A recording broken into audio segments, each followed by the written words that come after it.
You live like action is the only thing that matters. Like filling every second proves you're alive. Like silence is failure and empty space is something you need to apologize for. It's not.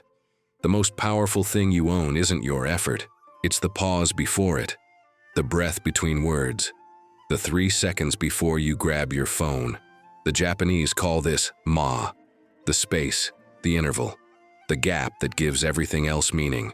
Without it, your life becomes noise at full volume with no one listening. You see it collapsing everywhere once you start paying attention. The conversation where nobody actually listens because everyone's loading their next sentence. The gym session where you're already planning dinner while your muscles are still burning. The hug that ends before it really started because you're thinking about the 12 things waiting in your car. The book you're reading while the podcast plays, while the TV murmurs in the background. And somehow you retain nothing from any of it. You tell yourself you're maximizing time. You tell yourself rest is for people who don't want it bad enough. You stack tasks like Tetris blocks, and when everything feels heavy and meaningless, you add more blocks.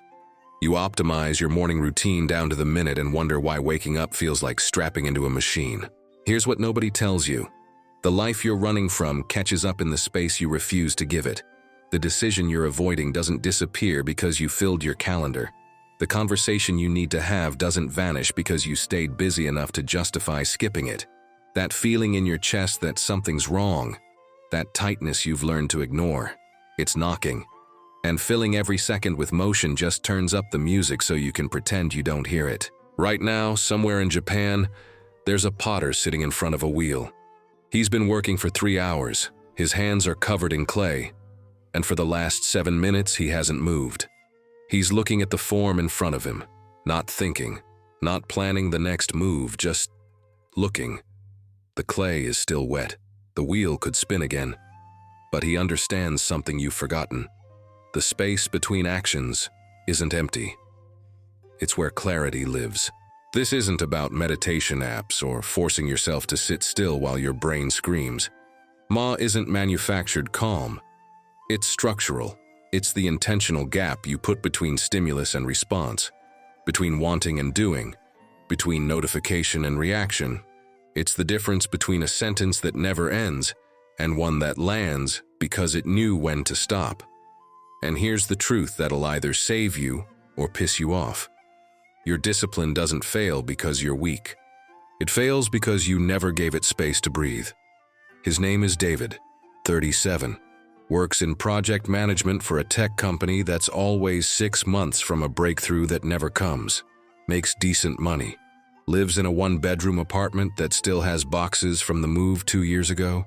Has a girlfriend named Sarah, who teaches middle school and laughs at jokes before he finishes them. Or she used to. David wakes up to 3 alarms, not because he's a heavy sleeper. Because the first 2 are warning alarms, and the third is the real one. He checks his phone before his eyes fully open. 12 notifications. He reads them in bed. Email from his boss sent at 6 a.m. about a meeting that could have been a Slack message. Text from his mom asking if he's coming to his nephew's birthday party this weekend. He meant to respond to that 3 days ago. He showers while listening to a podcast at 1.5x speed about productivity. He gets dressed while mentally rehearsing the presentation he's giving at 10. He eats protein bars standing up because sitting down feels like wasting time. He's in the car checking email at red lights. He gets to work 17 minutes early and spends it in the parking lot finishing a report he could have done yesterday if he hadn't spent 90 minutes researching the optimal way to structure it. The first crack appeared 6 months ago. His body started doing this thing where his lower back seizes up if he sits too long. Not dramatic pain. Just enough to make him shift constantly, like his skeleton is trying to send him a message in Morse code. He bought a standing desk. He bought a better chair. He downloaded a posture app. The pain didn't leave. It just became part of the soundtrack. The second crack was Sarah. They used to cook dinner together on weeknights. She'd tell him about her students and he'd actually listen. They'd eat slowly and talk about nothing important, and somehow it felt important anyway. Now dinner happens in front of the TV. She talks and he nods, but his brain is still at work, still replaying the meeting where his idea got ignored, still drafting the email he'll send tonight to prove he's valuable. Last Tuesday, she put her fork down mid-sentence and said, "You're not here." Not angry, sad. He said, "I'm right here." And she just looked at him with those eyes that see through walls. She didn't argue. She just went quiet. That was worse. The third crack was his dad. David drove up to visit 3 weeks ago. His father is 71 now, retired. Spends most days in the garage pretending to fix things that aren't broken because being useful is the only language he speaks. They were standing by the workbench and his dad was showing him some router he got at an estate sale, explaining how to adjust the depth. And David was nodding but checking his watch because he had a 2-hour drive back and wanted to beat traffic. His dad stopped mid-sentence, looked at him, said, "You always got somewhere else to be, don't you?" No anger, just fact. David laughed it off, said something about work being crazy. His dad nodded, went back to the router. But the air in that garage changed. Something closed that hadn't been closed before. The fourth crack was the mirror. 2 mornings ago, David caught his reflection while brushing his teeth. Really looked. The face staring back was puffy, tired, older than 37. Eyes that used to have some light in them now looked like they were watching life through scratched glass. He's not fat, but he's soft in a way that suggests surrender. His shoulders curve forward like he's perpetually bracing for impact. And for 5 full seconds, standing there with toothpaste foam on his lips, he didn't recognize himself. That night he couldn't sleep. Lay there next to Sarah, who was already out, breathing steady. He stared at the ceiling and felt the weight of every promise he'd made and broken. The gym membership he pays for but hasn't used in 2 months. The guitar in the closet he was going to finally learn. The book he's been reading since March. The friends he keeps saying he'll call. The thank you note to his aunt he's been meaning to write for 6 weeks. It's not that he's lazy. He works 60-hour weeks. It's that none of it goes anywhere. The effort dissolves like sugar in hot water. Lots of motion, no form. Every Sunday night, David makes a plan. This week will be different. He opens his notes app, which is a graveyard of identical lists from previous Sundays, and writes it again. Wake up at 6. Gym before work. 20-min minimum. No phone during meals. Call mom. Work on side project. 30-min. In bed by 11. He feels virtuous writing it. Like the list itself is proof of intent. He sets his alarms. He picks out his gym clothes and puts them on the chair so he'll see them first thing. He tells Sarah, "This week I'm really gonna lock in." And she smiles, that small smile that used to be encouraging but now feels like someone watching a rerun. Monday morning, alarm goes off at 6. He hits snooze, doesn't even decide to. His hand moves on its own. 9 minutes later, alarm again, he's already scrolling Twitter. Just 5 minutes. He tells himself. 20 minutes evaporate. Now it's 6:25. Gym would make him late. He skips it. Promises tomorrow. Breakfast is the protein bar again. Standing up. Checking email. A small voice in his head says, "You're doing it again." But he buries it under urgency. There's a fire at work. There's always a fire. Lunch happens at his desk. He watches YouTube videos about discipline while eating a sandwich that tastes like cardboard. The irony doesn't land.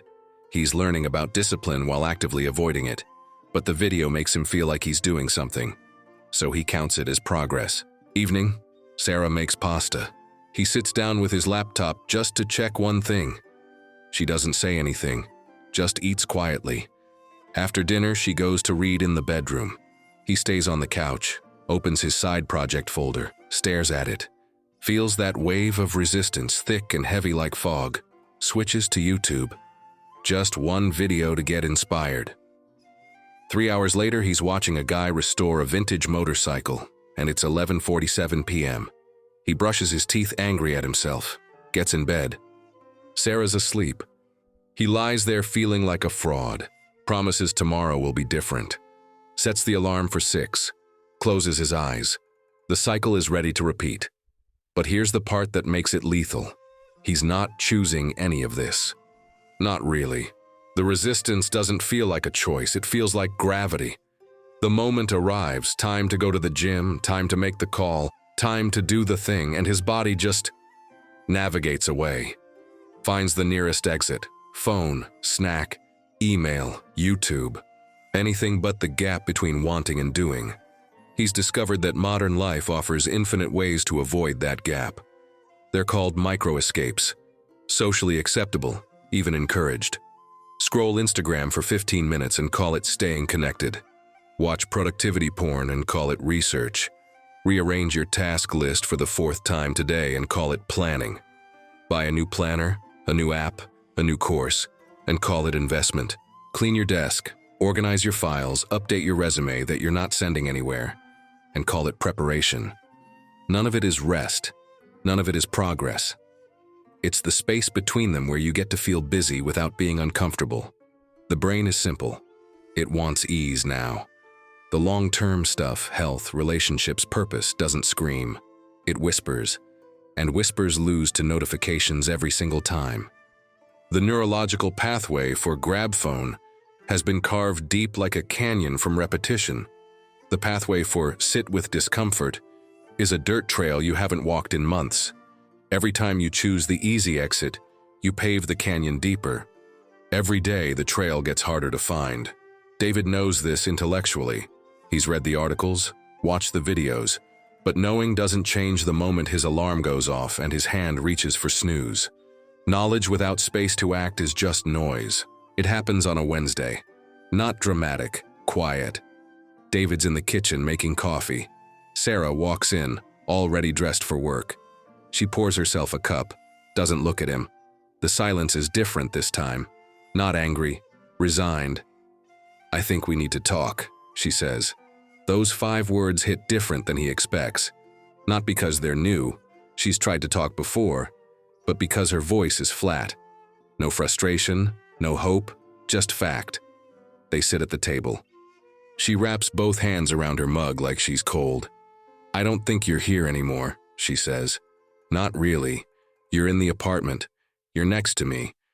But you're not present." He starts to defend himself, opens his mouth. She holds up a hand. "I'm not attacking you. I'm just telling you what it feels like. It feels like I'm in a relationship with someone who's always about to show up but never does." "I'm trying," he says. The words sound hollow even to him. "I know you're trying. But trying isn't the same as doing. You try to listen, you try to be present. You try to work on yourself, but then nothing changes. And I can't keep waiting for the version of you that you keep promising is coming next week." She's not crying. That's what breaks him. If she was crying, he could comfort her, fix it, promise harder. But her eyes are dry, tired. "I'm not saying I'm leaving," she says. "But I'm saying I can't live in someday anymore. I need to know if you're actually going to change, or if this is just who you are now." She stands up, kisses him on the forehead, goes to work. David sits there for 20 minutes. Coffee goes cold in his hand. The apartment is completely silent except for the refrigerator humming. He can hear his own heartbeat. For the first time in months, there's nothing between him and the truth. No phone to check, no task to hide behind. Just him in the wreckage of his own patterns. He feels something he hasn't felt in years. Shame. Real shame. Not guilt about missing the gym or skipping the call. Shame at who he's become. A person who makes promises to people he loves and breaks them so consistently that they've stopped believing him. A person who's optimized his life for looking busy while achieving nothing that matters. He picks up his phone, stares at it, puts it down. For the first time, he doesn't reach for the escape. He just sits there, lets it hurt. That night he drives to his dad's house. Doesn't call first, just shows up. His dad answers the door, surprised. "Everything okay? Can I come in?" They sit in the living room. David doesn't know how to start, so he just says it. "I think I'm losing Sarah." His dad nods, doesn't rush to fill the silence. "And I don't know how to. I keep trying to fix it, but I can't. I keep making plans and breaking them. I feel like I'm stuck and I don't know how to get unstuck." His dad is quiet for a long time. Then, "You know what your problem is?" David shakes his head. "You treat life like it's got a pause button." His dad stands up. "Come on, I want to show you something." They walk to the garage. His father pulls out a wooden box from under the workbench. Inside are old tools, chisels, hand planes, a small saw with a handle worn smooth from decades of use. "These were my father's," he says. "Your grandfather's. He was a carpenter, not like today where everything's nail guns and pre-cut lumber. He worked with his hands, slow, precise. He picks up one of the chisels, runs his thumb along the edge. He taught me something when I was about your age. I was rushing through a project, trying to finish a bookshelf for your mother before her birthday, making mistakes, getting frustrated. He came over, watched me for a minute, then stopped me. He said, 'You're working like the wood is going somewhere. It's not. But your attention is.'"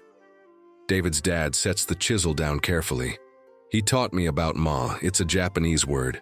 Means the space between things, the pause, the gap.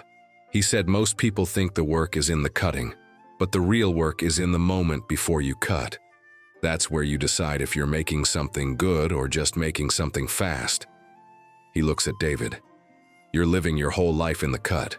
No pause, no space, just constant motion. And you wonder why nothing comes out right." David feels something shift. Not a solution, just recognition. "How do I fix it?" "You don't fix it, you practice it. Ma isn't something you do once. It's how you do everything."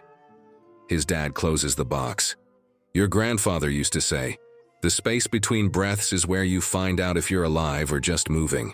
Most people never find out. They're too busy moving." They sit in the garage for another hour.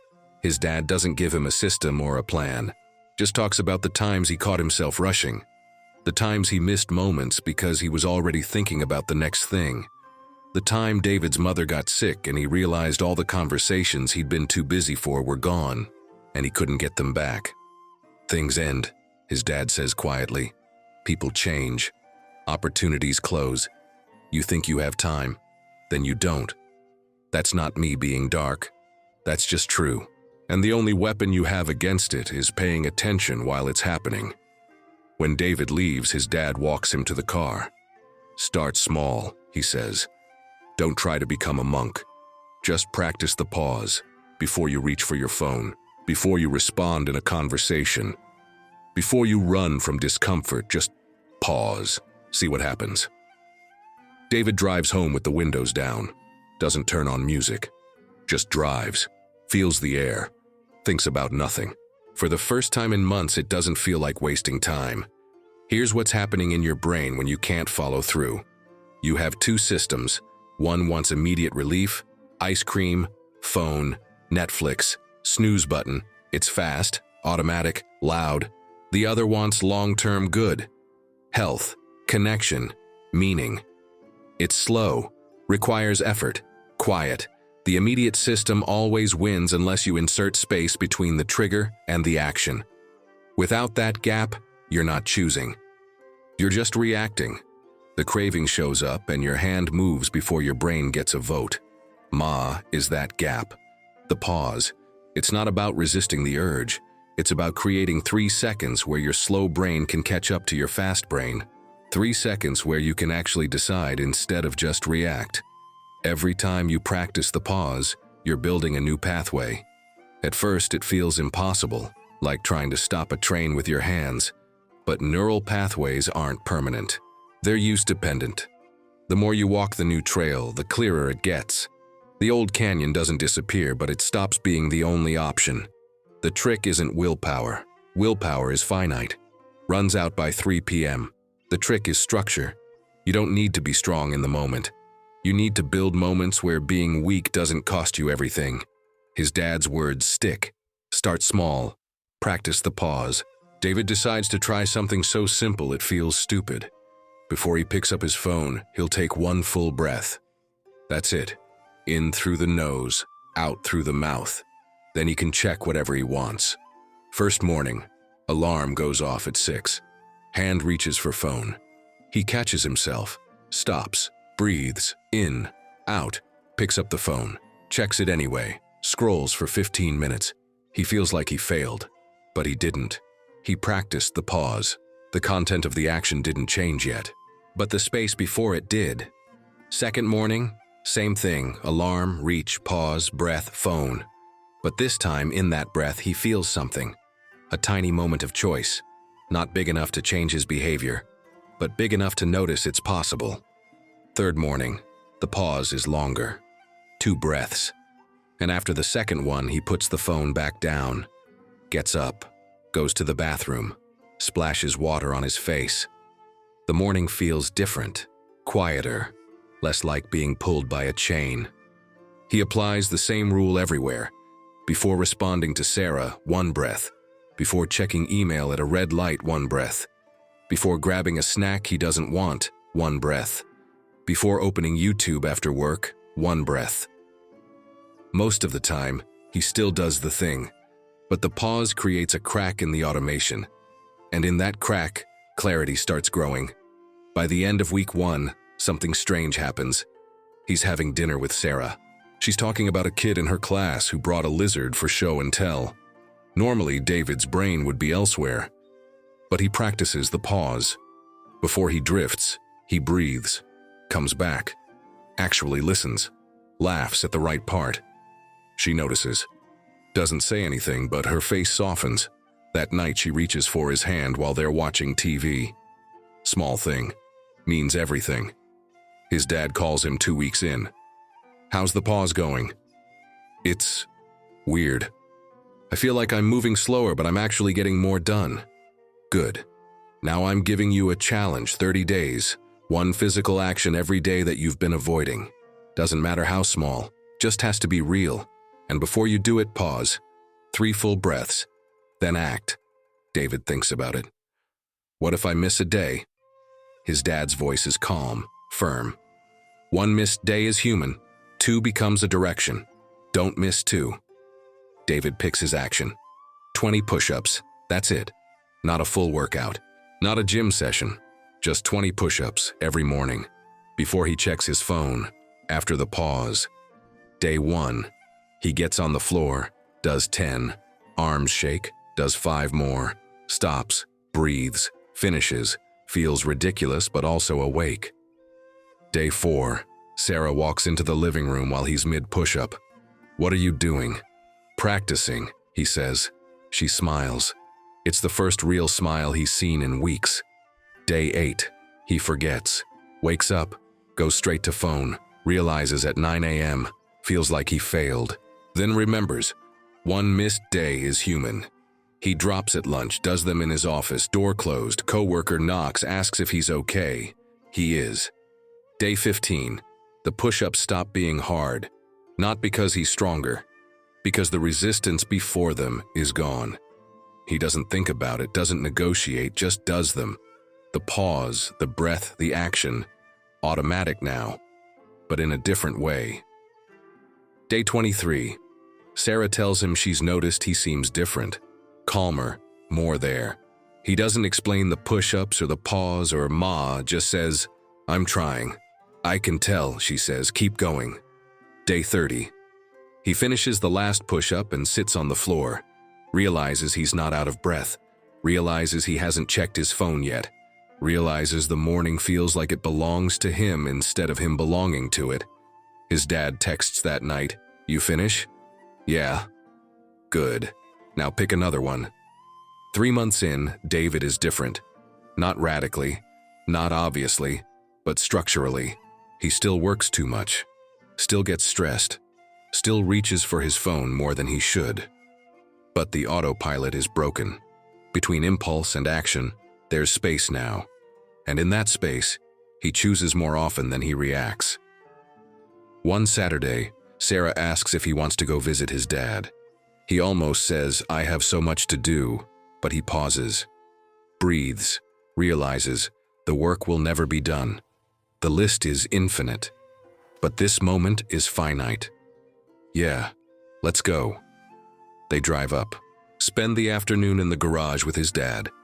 His father is showing them how to sand a piece of wood, not rushing, just explaining the grain, how to work with it. how to feel when you're forcing it versus when you're cooperating with it. David watches his dad's hands, weathered, spotted with age, moving with precision. He realizes he doesn't know how many more afternoons like this there will be. The thought doesn't make him sad, makes him present. Later, they're sitting in the backyard. Sarah's inside making tea. His dad is quiet. Then, "You remember what I told you about Ma? The space between things." "Right, but I didn't tell you the whole thing. Ma isn't just about the pause. It's about what you find there. Most people think silence is empty. It's not. It's full. Full of everything you've been running from.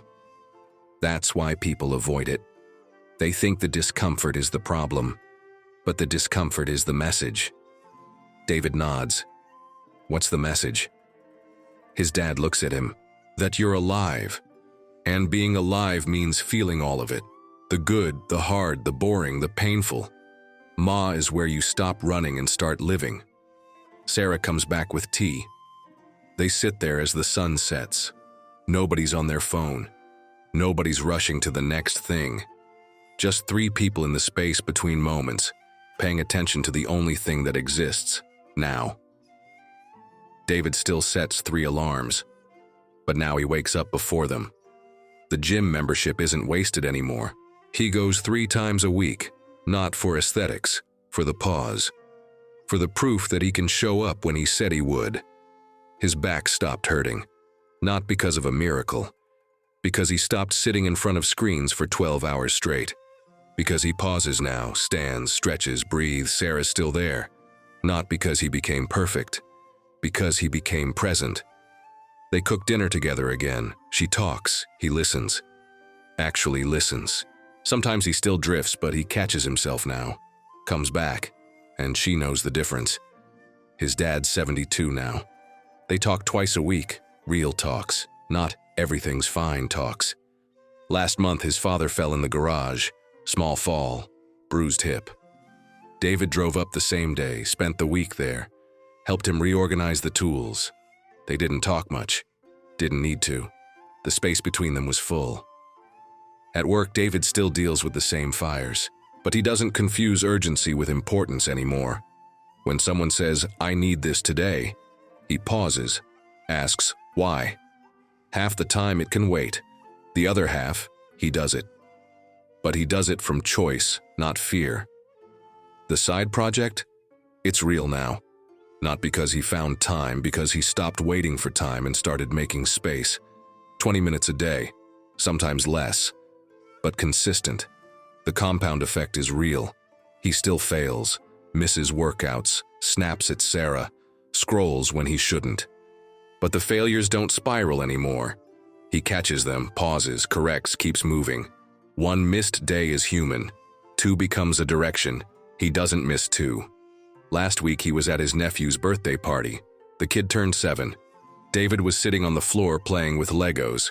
His phone buzzed, work email. He looked at it, saw the notification, put it back in his pocket, went back to building. His nephew looked up at him and said, "You're fun, Uncle David." Such a small thing. A kid's throwaway comment, but it landed like a stone in water. Because 2 years ago, David wasn't fun. He was physically present, but mentally gone. Now he's just here. Ma, the space, the pause, the gap that gives meaning to everything else. You think the problem is that you don't have enough time. You don't. But that's not the problem. The problem is that you treat the time you have like it's infinite. Like the people you love will always be there. Like your body will forgive you. Like tomorrow is a guarantee. It's not. Right now, someone you care about is becoming a different person. Right now, an opportunity is closing. Right now, your body is aging. Right now, this moment is dying, and the next one isn't promised. Not to scare you, just to tell you the truth. Everything is temporary, and pretending otherwise is the most expensive thing you'll ever do. The discipline you're trying to build isn't a weapon. It's a practice, not something you do once and lock in forever. It's something you do every day, in every small moment, in the space between wanting and doing. The pause before you react, the breath before you choose, The 3 seconds where you remember, you're alive. This moment exists. What are you going to do with it? You don't need to overhaul your life. You don't need a new planner or a new system or a new you. You need to practice the pause. Start today, right now. Pick one thing, one small thing you've been avoiding. Not tomorrow, not Monday, today. And before you do it, stop. Breathe. 3 full breaths, then act. Leave a comment. Tell me the smallest, most ridiculous action you're going to take in the next hour. Not, I'm going to change my life. Just, I'm going to do 20 push-ups. I'm going to text my dad. I'm going to sit in silence for 2 minutes. Make it so small you can't fail. Then do it. Because discipline doesn't obey you when you make grand promises. It obeys you when you honor the space between intention and action. When you stop running, when you pause, when you choose. The moment is here. It won't repeat. Neither will you. Walk the path.